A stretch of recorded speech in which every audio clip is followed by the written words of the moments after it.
All right, let's kick things off with a statement that's, well, a real gut punch. Investor Chamath Palihapitiya just came out and said OpenAI is turning into MySpace.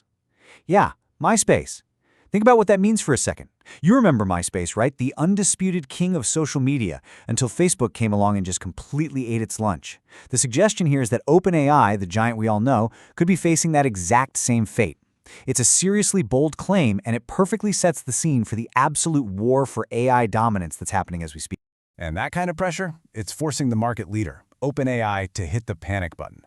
They've apparently declared a code red. That's basically an all-hands-on-deck, drop-everything-else kind of moment. We're talking CEO Sam Altman telling his entire team to shelve their side projects and pour every ounce of energy into making the core ChatGPT experience better, faster, smarter, more reliable. This is not your average fire drill, folks. This is a company switching to a wartime footing, trying to rally the troops because the competition is getting fierce and catching up fast.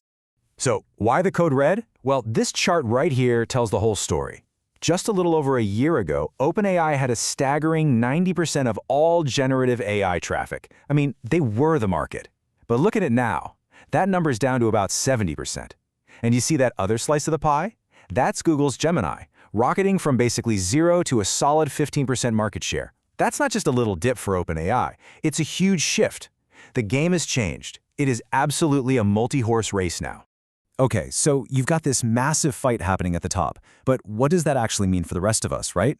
Well, all this competition is like pouring jet fuel on the fire of innovation. The progress is accelerating at a truly insane speed, and by 2026, which is not that far away, we're going to start seeing the real tangible results of this race completely reshaping our world. And first up on that list, get ready for a new digital labor workforce. And no, I'm not just talking about slightly better chatbots. Forget that. We're talking about truly autonomous AI agents. These are AIs that can understand a complex goal you give them and then figure out all the steps needed to get it done.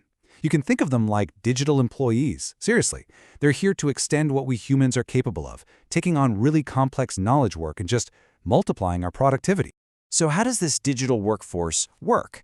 It's actually a pretty cool system, and this breaks it down perfectly. Instead of one giant AI trying to do everything at once, it's more like a team.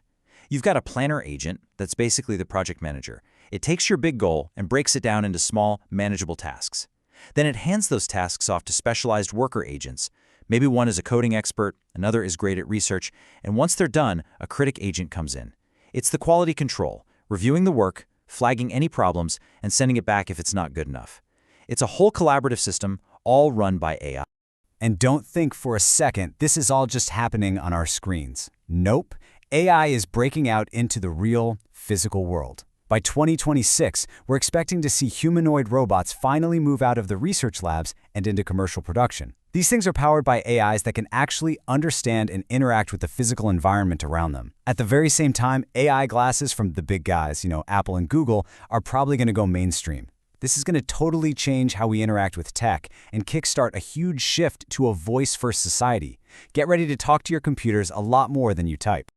So, all of this incredible progress, it brings us to the biggest, most fundamental debate that's raging inside the entire industry. It's the question that keeps investors, engineers, everyone up at night. Just how powerful can this stuff actually become? What's the ceiling here? And there it is. This is it. The multi-trillion-dollar question. Is it really as simple as more computing power equals more intelligence? Can we just keep throwing more and more processing power at these models, just feeding the beast, and reliably expect to get brand new scientific discoveries and smarter AI out the other end? Seriously, the answer to this question is going to define everything for the next decade. Right now, the entire industry is pretty much split right down the middle on this. You've got two main camps. Let's call them the bull case, the optimists who see explosive, almost unimaginable progress ahead, and then you have the bear case, the skeptics who think we're about to slam face first into a fundamental wall with the way we're doing things now. So the bulls, they're pointing at the absolutely staggering progress we've already seen. Some are predicting a 100x improvement in model capabilities in just 1 year. 100 times. That's just unheard of. And we're already seeing AI that can outperform human experts on specific knowledge tasks almost 75% of the time. But the bears are waving a big red flag.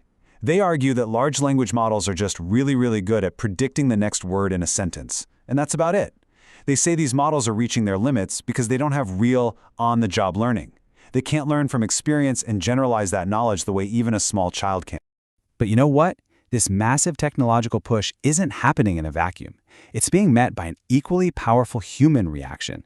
Society isn't just sitting back and passively accepting all this. People are reacting, they're resisting, and they're seriously rethinking our entire relationship with technology.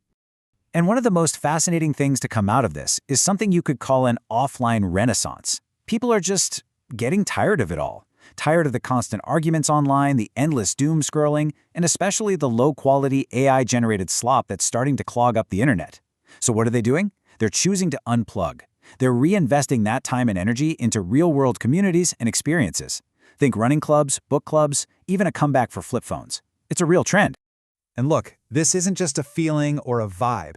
It's showing up in the actual data. It looks like we may have officially passed peak social media, especially among younger people. The average time they spend on these platforms has dropped by a pretty significant 10% just since its peak back in 2022. That desire for real, authentic, offline connection, it's becoming a major cultural force. And it goes beyond just logging off. There's an active resistance building up. I mean, as companies start to downsize and restructure their entire businesses around AI, you're seeing workers start to push back. And a lot of people are getting worried about what all this is doing to our brains. You know, that feeling that we're losing our ability to just sit and think deeply about things. All of this is boiling up into a demand for action. Citizens are telling their governments, hey, you need to step in here with some real regulation and social safety nets to help us manage this. And that formal response, it's already starting to take shape. Let's just look at the timeline here. By the middle of 2026, the huge EU AI Act will be fully in effect, and that's going to set a precedent for the entire world. In that same year, you can bet that the impact of AI on society will be a central topic in political campaigns. Politicians won't be able to just talk around it anymore. They'll have to have actual plans. And these early steps are probably going to become the blueprint for how we govern AI globally. You know, when you put all this together, it really points to the single biggest challenge we face. And that's this massive growing gap between the crazy fast exponential pace of technology and the much slower, more linear pace of how we humans and our society adapt. It begs the question, are our institutions, especially our education system, even remotely prepared for the world we're building right now? This number here, it should be a massive warning siren for all of us. It comes from a huge survey, and it says that 1/3 of students feel that school taught them nothing useful for getting a job. A full third. That points to a huge, profound disconnect between what we're teaching in our schools and what the world we're entering actually needs. It's like we're trying to navigate with an old, crumpled map, while the entire landscape is being redrawn right under our feet. So, if that old map is useless, what skills do we need to navigate this new world? Well, it's definitely not about memorizing facts anymore. AI can do that. It's about the stuff that's uniquely human. Things like drive and being able to direct yourself, creativity, especially when it comes to framing the right questions for AI to solve, and reflection. That's metacognition, the ability to think about how you think. And here's a crucial one. Being good with numbers and data is actually becoming more important, not less. In a world flooded with AI-generated stuff, being able to look at the numbers and reality check a result, that is a legit superpower. Which of course leaves us with the ultimate question, doesn't it? We have built a technology that is learning and evolving at a speed we can barely comprehend. It's forcing massive change on literally every part of our lives. The real challenge now isn't just about building a smarter AI. It's about whether we can build smarter systems for ourselves, for human learning, for adaptation. So the question is simple. AI is learning faster than ever.